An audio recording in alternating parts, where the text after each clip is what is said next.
Il a passé sa vie à donner des leçons de morale, à défendre la démocratie, les droits de l'homme, toujours du bon côté, à condition que les bombes tombent ailleurs. Et aujourd'hui, ce sont les juges tunisiens qui viennent lui rappeler une vérité simple, 33 ans de prison. Condamné pour contumace, pour complot contre la sûreté de l'État tunisien, dans la même affaire que des islamistes radicaux, voici Bernard-Henri Lévy. Le philosophe en chemise blanche, l'homme qui se voulait conscience du monde, jugé pour terrorisme. Mais qui est-il vraiment? Un intellectuel engagé, un penseur libre ou un faiseur de guerre, un vendeur d'illusions? Un homme de réseau, de deal, de caméra. BHL, c'est un nom, une image, une imposture. Libye 2011, il joue les intermédiaires, pousse Sarkozy à reconnaître les rebelles. Le pays est bombardé, Kadhafi est lynché. Et la Libye livrée aux milices, au trafic, aux djihadistes. Mais lui, il en fait un film, un documentaire, une tribune financée par Arte. Une chaîne publique où il siégeait lui-même.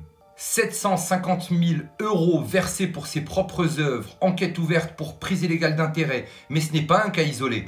Ukraine, Syrie, Kurdistan, Irak, à chaque fois, il est là. Toujours prêt à justifier une intervention, jamais là pour en assumer les conséquences. Et quand on le critique, il attaque. Procès pour diffamation, intimidation, condamnation. Denis Robert, le monde diplomatique, il veut nous faire taire tous ceux qui grattent trop la peinture. Ne croyez pas que ça date d'hier. En mai 68, il était déjà là, mais pas sur les barricades, trop propre, trop prudent.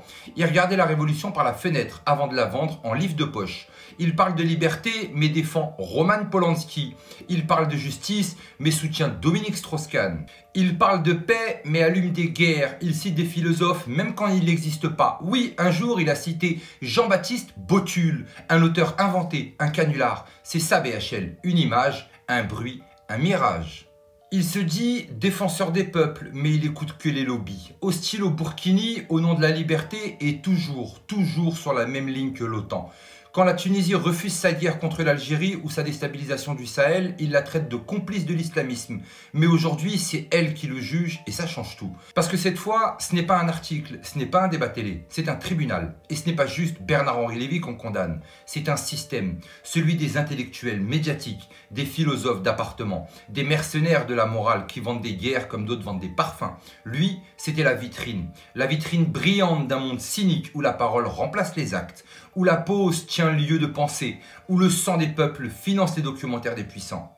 Alors non Bernard, tu n'es pas l'honneur de la France, tu es son miroir déformant, un masque pour une élite qui ne connaît plus ni la honte, ni les limites. Et cette fois la chemise blanche ne suffira pas, parce que l'histoire, la vraie, celle qu'on n'écrit pas dans les salons, vient de commencer à écrire ton nom, et c'est dans la mauvaise colonne. Alors surtout n'oubliez pas, on n'est clairement pas au bout de nos surprises.